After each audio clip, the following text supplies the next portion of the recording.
What is up guys, Jarv here, back today jumping into Destiny 2. Now in today's video we're taking a look at how you can actually farm Hawkmoon the exotic hand cannon. At the moment it's limited to just 2 per character per week, but in this video we're going to show you how you can get around that and also get your hands on Crow's exotic ship. So if you're chasing down that god roll still and you want your hands on one of the best looking ships that we've seen this season, then be sure to stick around and enjoy the video. If you do enjoy the video, be sure to leave a rating down below. That super helps me out here on the channel. Or if you're new here and you want to keep up to date with all the latest Destiny 2 content, be sure to hit subscribe as well. But without further delay guys, let's jump into the video.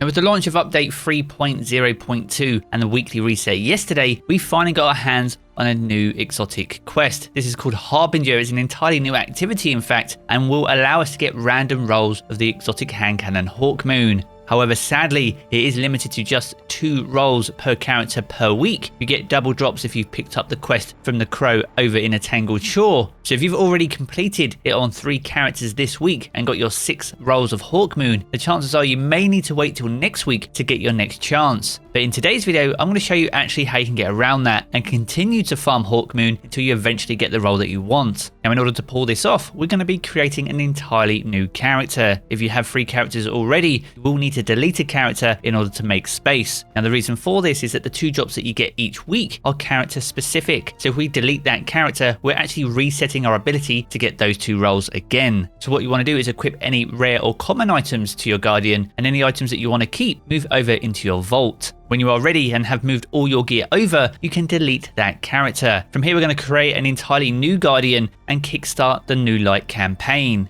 Now you don't need to run through the entire campaign at all. In fact, you don't even need to fully complete the first mission, but what you want to do is equip all your highest level gear for that class of Guardian. So if you deleted a Warlock, you will want to create a Warlock and move all your high level items back onto that Guardian. And with all those items equipped, we're going to be jumping into a Guardian Rises. This is the New Light campaign introduced with Beyond Light and takes place over on the Cosmodrome. Now the first part of the mission requires us to clear out a small group of fallen adds, and once you've successfully cleared these out, you'll be summoned by Shorhan, who needs your support. Now you can equip a ship and a sparrow here as well, so be sure to take advantage of that and use your sparrow to get to him much quicker too. Now once you arrive at Shorhan, there'll be a cutscene that you can skip. But as soon as this cutscene is over, we are now free to access the Director. And once you open the Director, you want to open the European Dead Zone, and here you'll find the Harbinger activity already active. You can load in once again, and as you can see, it also has Pinnacle Loot, which is also reset. So not only are you getting 2 more opportunities at Hawkmoon as a result of this run, you'll also get another chance at some Pinnacle Loot too. So if you haven't reached the power cap for this season, which is 1260, then this will be another opportunity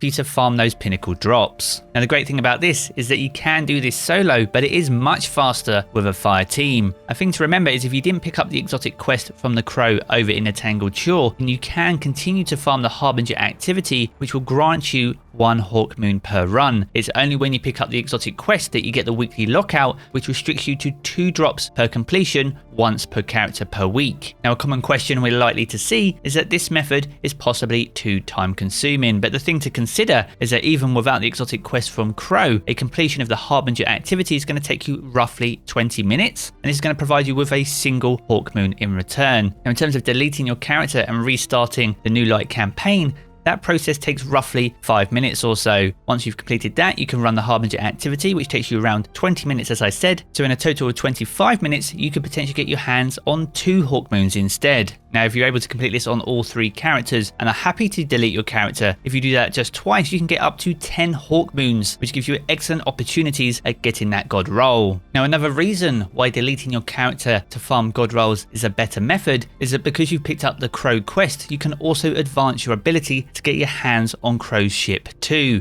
It's one of the best looking ships I've seen this season, and you can actually get it early as a result of this method. Now if you haven't seen Crow's ship already, you can find this over in the reservoir over in the European Dead Zone. It was discovered on last week's reset, but this week we actually gain access to a quest which finally lets us get our hands on this incredible ship. If you haven't got it already, you'll need to go visit Crow over in the Tangled Shore and you'll find it in his inventory, and this exotic quest is called Bird of Prey. Now, in order to complete this, we'll need to collect Paracasual feathers. These are either scattered throughout Harbinger as an activity, or you can collect them from chests by defeating bosses in there too. Now, the maximum amount you can get per week across 3 characters is 78, leaving you just shy of that 100 target that we need to get our hands on it. But by deleting our characters, we can in fact reclaim additional Paracasual feathers from the chest inside the Harbinger activity. So if you collect these chests as you're farming Hawkmoons, as I said before, with just 2 character deletions, you can get your hands on this incredible exotic ship. Now, outside the collectible Paracasual feathers, there are 2 chests that you can get in Harbinger. One is in the reservoir underneath the Lake of Shadows boss, and this will grant you 7 additional feathers. Now, once you've completed this part of the activity, you'll go past Crow's ship on the way, and we'll be heading over to the Hallowed Rift. This takes us back to an area that we visited earlier in the season. Once again, we'll need to make our way through this jump puzzle section towards the Shard of the Traveler, which is waiting for us at the end.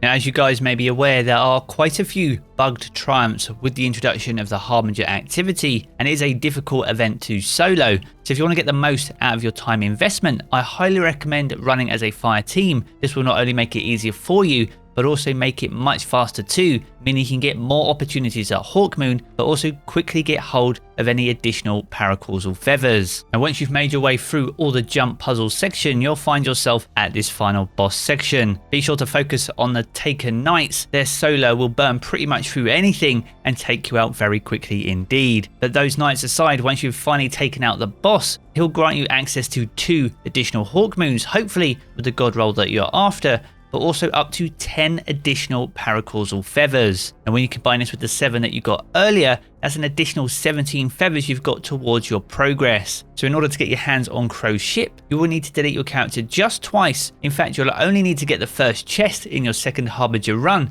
in order to fully complete the Bird of Prey exotic quest. Now, the final step of the exotic quest takes you back to Crow's ship over in the reservoir in the EDZ, so be sure to head back over there. We need to commune with the Traveler once again on the wing of the ship over by the dam. And once you commune with the Traveler, you have got your hands on Crow's exotic ship. Alongside this, you'll unlock a Triumph 2. This is called Paracasual Plumage, and that's confirmation that you've completed the Bird of Prey exotic quest. So there we have it, guys, a full breakdown of how you can infinitely farm Hawkmoon, the exotic hand cannon. So whether you've completed or picked up the exotic quest from Crow over in the Tangled Shore, or whether you haven't, you can still farm this incredible hand cannon. In fact, I believe it's more efficient if you have picked up the quest and therefore get 2 drops per run. Alongside this, we also have a shortcut in getting our hands on Crow's exotic ship, allowing us to gain access to additional Paracasual feathers this week. Now, if you have enjoyed the video, be sure to leave a rating down below. That super helps me out here on the channel. Or if you're new here and you do want to keep up to date with all the latest Destiny 2 content, be sure to hit subscribe as well. I'm going to jump back into the game as always, guys, but I will catch you all again very soon.